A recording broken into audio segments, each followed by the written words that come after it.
কয়েকদিন ধরেই কিন্তু মোবাইল ব্যবসায়ীদের যে আন্দোলন চলছিল এনইআইআর সংস্কার এবং তার পাশাপাশি আমদানিকৃত যে মোবাইল ফোনগুলো রয়েছে সেই আমদানিকৃত মোবাইল ফোনগুলোর আমদানি করার সহজীকরণ এবং তার পাশাপাশি সিন্ডিকেটের হাতে যেন মোবাইল ব্যবসার যে বাণিজ্য রয়েছে সেই বাণিজ্যটি চলে না যায় সেই সংক্রান্ত কয়েকটি দফা নিয়ে কিন্তু গত কয়েকদিন ধরে অর্থাৎ গত 30শে নভেম্বর থেকে আন্দোলন করছেন মোবাইল ব্যবসায়ীরা এবং সারা দেশের মোবাইল ফোন এবং গ্যাজেটের যে সকল দোকানগুলো রয়েছে সেগুলো কিন্তু অনির্দিষ্টকালের জন্য বন্ধ রয়েছে। গত রবিবার দিন বিটিআরসির সাথে মোবাইল ব্যবসায়ীদের সংগঠনের একটি বৈঠক হয় এবং সেই বৈঠকেও কিন্তু তারা বারংবারই আর্জি জানিয়ে এসেছেন বিটিআরসিকে যেন 16ই ডিসেম্বর থেকে অনিবন্ধিত যে সকল মোবাইল ফোন রয়েছে সেই মোবাইল ফোনগুলো যেন বন্ধ করে না দেওয়া হয় এবং তাদের যে দাবিগুলো রয়েছে সেই দাবিগুলো মেনে নেওয়া হয়। ব্যবসায়ীদের পক্ষ থেকে বারংবারই কিন্তু আর্জি জানানো হচ্ছে যে গত কয়েকদিন ধরে চলমান এই তাদের হাতে যে মোবাইল ফোনগুলো রয়েছে অর্থাৎ মোবাইল ফোন আমদানি করার ক্ষেত্রে যে সকল জটিলতা রয়েছে সেই জটিলতাগুলোকে সহজীকরণ করা এবং তার পাশাপাশি তাদের হাতে মজুতকৃত যে কয়েক হাজার তারা কিন্তু বারংবারই বলা হচ্ছে যে কয়েক হাজার তাদের কাছে মোবাইল রয়েছে সেই মোবাইলগুলো যেন অনিবন্ধিত করে আসলে 16 ডিসেম্বরের পর বাতিলকৃত না হয় এই ধরনের আর্জি কিন্তু তাদের বারংবারই জানিয়ে আসছেন এবং সেক্ষেত্রে আমরা গত কয়েকদিন ধরে বিটিআরসির সাথে কিন্তু মোবাইল ব্যবসায়ীদের যে বক্তব্য রয়েছে সেটি আমরা শুনছিলাম এবং তার পাশাপাশি তারা গতকাল পর্যন্ত কিন্তু বৈঠক করেছেন এবং আজ অর্থ মন্ত্রণালয় এবং তার পাশাপাশি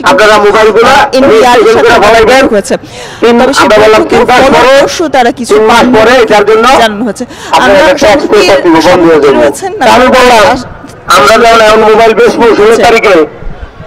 আল্লাহর রহমতে 3 মাস পরে আমার গইরা লইয়া পিটাইবো ভাই আমার মোবাইল বন্ধ হয়ে গেছে। আমি তাদের বুঝাইতে সক্ষম হয়েছি আমরা সবাই। এরপরে তারা বললো যে ঠিক আছে এটা কোনো ওপেন এখন যেভাবে চলতে আছে এই বাকি 3 মাস এইভাবেই চলবো। আচ্ছা ভাই তাহলে 3 মাস চলে 3 মাস কি এই সরকার থাকবো? কয় মাস নির্বাচন কয় মাস? কালকে আগামীকাল তফসিল ঘোষণা করব। অনেক কথা বলা যায় না, গোপন কথা অনেক কিছু বলা যায় না, এই অনেক ঝামেলা আছে। এরপরে আমরা আরেক জায়গায় গেছি না, আরেকটা জায়গায় আমরা গেছি, এই প্রসেসের বাইরে একটা জায়গায় আমরা আসি না, এটা অনেকেই জানেন আপনারা। ওই জায়গাটার বলুন না, ওইটাও রেডি আছে। ভাইয়েরা আমার, আমি যেটা বুঝি আমার ক্ষুদ্র জ্ঞানে আল্লাহর কসম লাগে, আমি যা বুঝছি এনইআর শেষ হয়ে গেছে যদি, এবং লাস্ট কথা হয়েছে আগামীকালকে তারা বসবো 4টা বাজে ওই যে ইয়েরা। তবে একটা জিনিস আমরা পাইছি, ওই যে যারা ওনার অ্যাসোসিয়েশন ওই যে ইনপুটার তার সভাপতি বলছে যে না তাকে 3 মাস টাইম দরকার। এটা আমাদের জন্য অনেক পজিটিভ হয়েছে। এই পজিটিভ পয়েন্টে আমরা ওনার সাথে কথা বলছি, কথা বলার পরে তিনি রাজি হয়েছে যে না 3 মাস এখন যেভাবে চলতেছে এইভাবে 3 মাস চলবো। কিন্তু তার একটা কথা হইলো তাইলে ঠিক আছে আপনারা এটা একটা লিস্টের মধ্যে আসেন। লিস্টটা কি? এনইআর যদি চালু করি তাইলে গভর্নমেন্টের কাছে নলেজ থাকবো কতটা মোবাইল বাংলাদেশে চলতে আছে, এটা একটা লিস্টের মধ্যে আপনারা ঢুকেন। তা আমরা বললাম, ওই যে রহিম তো যে কথাটা বললো যে আপনারা যদি আমার সিকিউরিটি আপনারা নিয়ে যান তাইলে কি হইব, এটার জন্য আইন হইতে আছে, রিসাইকেল হইতে আছে। আপনারা এই ব্যাপারে 100% গ্যারান্টি এটা করার সুযোগ নাই। আমি উদাহরণ দিছি, আরে ভাই বাংলাদেশ ব্যাংকের 8,000 কোটি টাকা লেগে গেছে, আপনি কেমনে সেভ করবেন? যাই হোক, এগুলা বলার পরে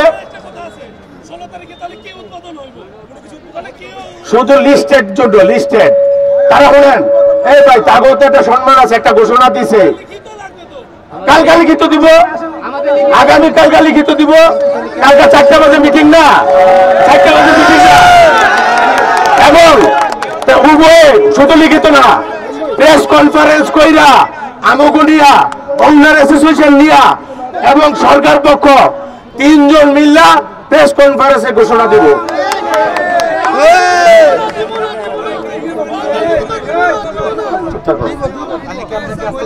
কালকে যদি ঘোষণা না দেয় বাইরে ভাই আমরা কি মরে গেছি? আমি কথা দিচ্ছি আমার লাশ যদি দেওয়া দরকার হয় আগামীকালকে ইনশাল্লাহ আমরা আমার লাশ যদি আপনারা মনে করেন আমার লাশের বিনিময়ে এটা বাতিল করবেন আমি রাজি আছি আল্লাহর কসম। আমরা শুনছিলাম আমরা ভাই যদি আপনারা বিশ্বাস করেন যদি আমাদেরকে মানেন আপনারা সিদ্ধান্ত নেবেন। যে সিদ্ধান্ত হয়েছে সেই সিদ্ধান্তটা কিন্তু জানাচ্ছিলেন এবং তিনি জানাচ্ছিলেন যে সরকারের আগামী 3 মাস মোবাইলগুলো কিন্তু সুযোগ এবং আগামী বন্ধ হয়ে যাচ্ছে না এমন এখন পর্যন্ত কিন্তু অনির্দিষ্টকালের জন্য যে বন্ধ রয়েছে মোবাইল দোকানগুলো